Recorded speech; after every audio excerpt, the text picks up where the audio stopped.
up everyone, this is Ben Zinn for Next Level Guitar, and welcome to this lesson. Ways to maybe grab a little attention or tell a unique part of our story as we're playing a solo over a track. Our jam track starts off with a B minor 7, which for reference we can play like this. A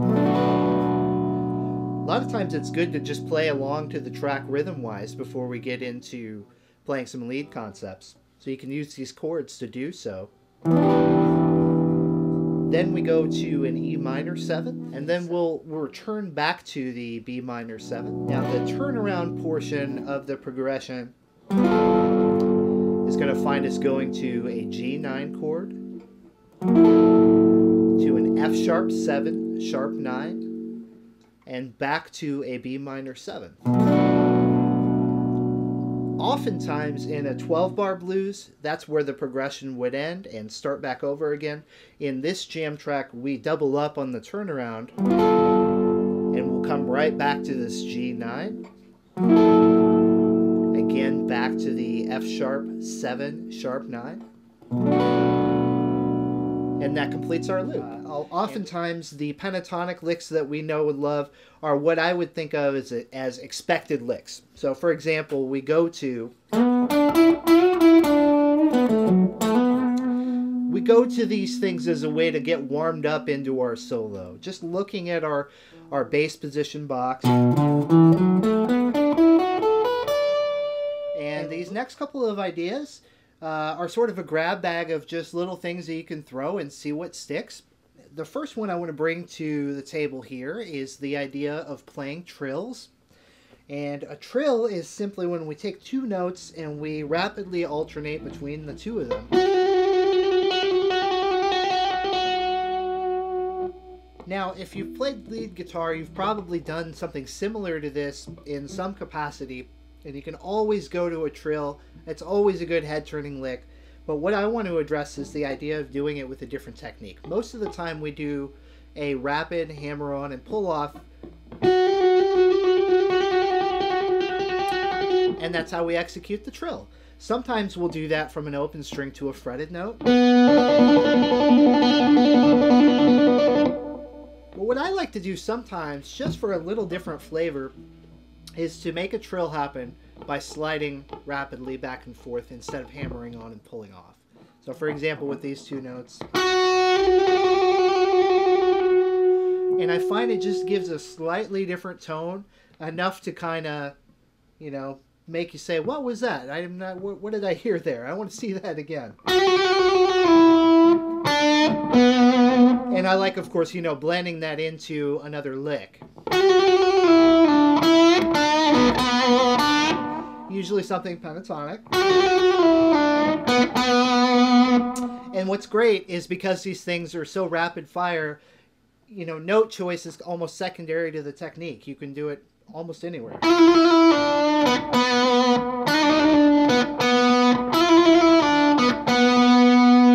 Even notes that you might think don't really go together,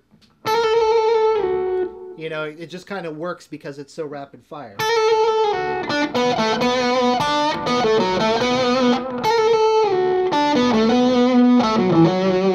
So any two notes that you can think of to do this with are fair game for that. Another good one that I like to bring out from time to time, and I don't think is too crazy, is some trem picking with some harmonized notes here. So what trem picking is where you're rapidly picking a single string, and this in and of itself is a good technique to give the illusion of speed.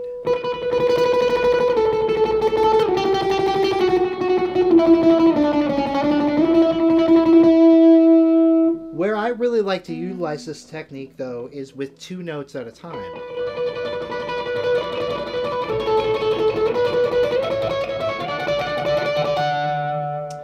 And to me, it has a mandolin-like quality when you play this. It brings a nice flavor. Sometimes that's not always expected.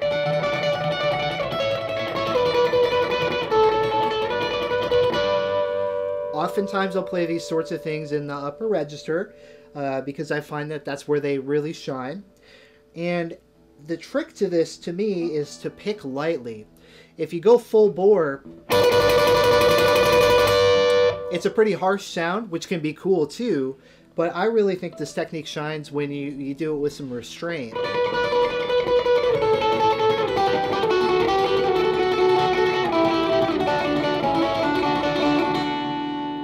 And the key is to map out the notes and make them fit with the chord changes. So this being a home bass here, this is a B and a D.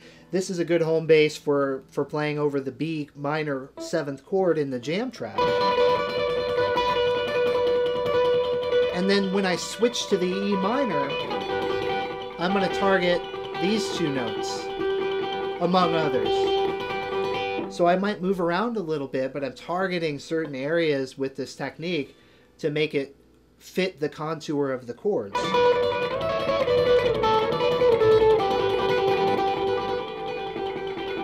Same thing for the G9 and F sharp 7 sharp 9 chord. You want to fit the contour of those chords as well. A lot of the things that we're doing from a concept standpoint can be played in any key, can be played at any tempo, and in any sort of style. You just have to modify it to make it work. So think of what we did in today's lesson as just a jumping off point, and take from it what you need, make it your own, and modify it. Of course, if you can take something that I interpreted one way and build on it, well, that's even better. You know, that's what guitar playing is all about. So.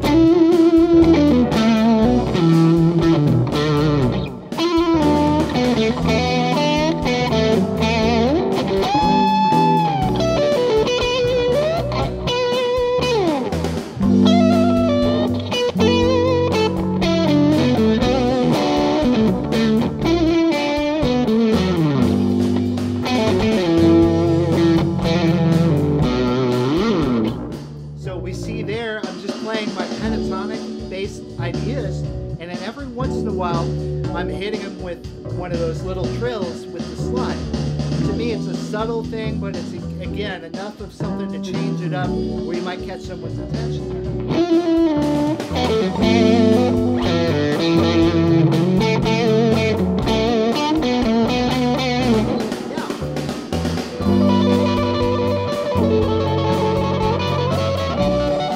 There's that trem picking technique.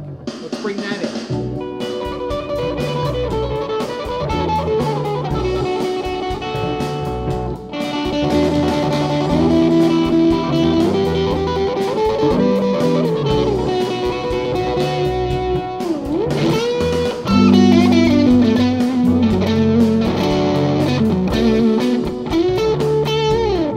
Subtle.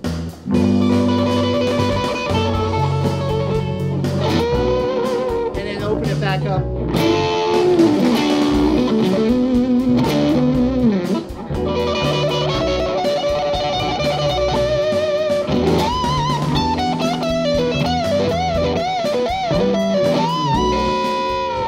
And of course we can bring that back in with all of our other playing. Now let's just have a free-for-all. Take all the concepts and kind of mix them together.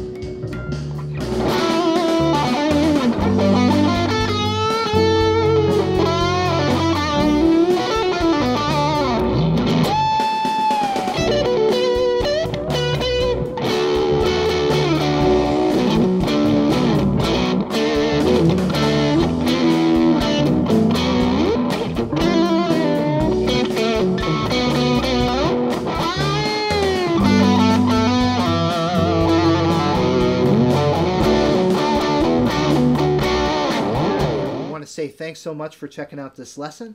Once again, I'm Ben for Next Level Guitar. I thank you so much, and I will see you next time.